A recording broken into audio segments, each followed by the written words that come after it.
One of the things that we offer our families that we serve here is an opportunity to be as present as they want to be when we have a cremation. Often they will bring they'll have their loved one brought right here to be viewed right here in this room so that they can kind of say their goodbyes. But also we have our families that want to be present all the way through. So sometimes at the cemeteries when we're having a burial, you'll have a family that says, we want to be here until the casket's lowered into the ground. And so you have those same families that when we're serving the cremation families, they want the same process. They want to be involved as long as they can. And so as you can see, Nate, we have our crematory in view right here. The families can actually be standing here as their loved one is placed for cremation. And just about 2 weeks ago, maybe a week ago, we had about 30 people in this room. 3 generations, grandkids, kids, spouses of their loved one. They had them dressed. They came and stood here. They watched their grandfather, father and spouse placed in the crematory. And I stood out here with them, and Nicole ran the crematory out here. And it was very rewarding and therapeutic for them to be able to be here. You know, they hugged and they cried, and you could tell it was an experience they wouldn't have had they just said, oh, we're just going to have Dad cremated, we'll come pick up the urn next week. Once the crematory is ready to be turned on, the family can actually turn on our crematory from this room if they decide to. This is the main room of the backside of the cremation center. And so this is kind of where, you know, everything starts, everything finishes. This is our body lift.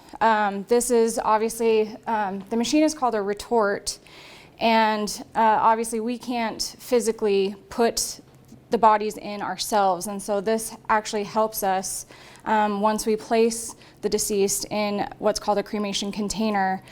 This actually allows us to raise up the body and put it to the level of the retort door that allows us to put it inside. So then once we're able to place them inside, that's when we can close the door and start the process of the cremation. We actually have a computer over here that monitors every aspect of the cremation as far as like temperatures. We have the name of the deceased on the computer screen when we have someone in the retort, so that we always know who is in the retort at the time. We have different settings based on the size of the person, because sometimes there is a little bit different setting that needs to be done based on a smaller or larger body.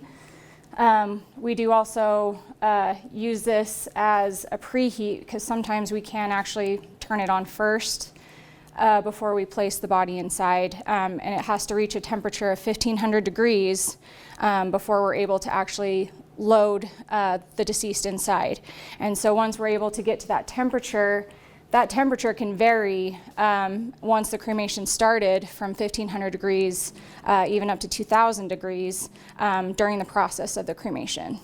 And any cremation can take anywhere from 2.5 to 3.5 hours depending on the size of the person. That's kind of what we monitor through the process to make sure that everything is going properly, and that way we can reduce everything to the certain percentage that we need to actually have it in order to take it to the ash consistency that people are familiar with. We do also have this right here that actually serves as an identification center as well. We put our paperwork that's called a receipt of human remains, so it lists their name, the date they came into our care, where we picked them up from, what funeral director picked them up, and who authorized the cremation, date, time the cremation started, and what disc number they are, which is this disc right here. And this actually stays with them through the entire process. And at the end is zip-locked or zip-tied to the remains inside the urn. So you're tracking it the whole time. Yep, so we're tracking it the whole time so that people can feel more comfortable that we are, properly taking care of their loved ones, and that we put just as much care into them as we would our own families. So we try to keep that on every step of the way, and then even inside the urn, we place paperwork inside with their loved one's name, date of birth, everything, all that information, so that that is inside to identify. So if anything ever happens to the urn, that somehow if it's misplaced or anything like that, because we've had people have urns come back to them from that they've left in homes that they've moved into, that they brought it to us because it had our paperwork inside. And so then we tried to contact the family from that point. And so that kind of helps. So when someone finds something like that, you at least have something to tell who may be inside. Sure. And so once the process is complete in here, these are the tools that are used to bring the deceased forward out of the retort. But once we take them out of the retort, it comes into our processing room. And this is the machine. The bone fragments are placed in this tray here. And we basically look for any metal, so hip implants, knee implants, anything like that, any screws, plates, and things like that. We pull them out and we actually recycle them so that everything you're getting back is just the bone fragment or the bones of your loved one. We're not giving you any of the metal or anything like that. So we take that all out, and it's then placed in here to process it down to the consistency that most people are familiar with when it comes to cremated remains. And then we just fill whatever it comes down to as far as the urn, pendants, urns, things like that. Once we have it at that point, that's what comes home to you as a loved one. Technology is pretty amazing on these crematories. The smoke is colorless. It's meant to be colorless. So in fact, as the cremation process is happening, if there's any smoke, if there's a small amount of smoke, it goes into a chamber in the crematory, and that smoke is burned. And then that process is what makes it colorless. So once it goes up into the air, you almost all the time, no one would know from the street or outside that there's a cremation even happening. Just to kind of show you some of the tools that we use, this is just a very heavy duty magnet.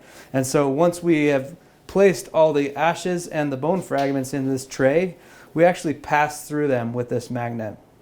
And if there's any metals, I had surgery on my shoulders. I have 7 pins in this shoulder. So if I was cremated, there'd be these metal pins in there, and this would pull those pins out of the cremated remains. So once the cremation's complete, we'll open the main chamber here. And then if you see this roller here, we'll set the broom on the roller, and then we'll kind of go right to the back, and we'll pull the remains out, and then there's a shaft that drops it down into this box.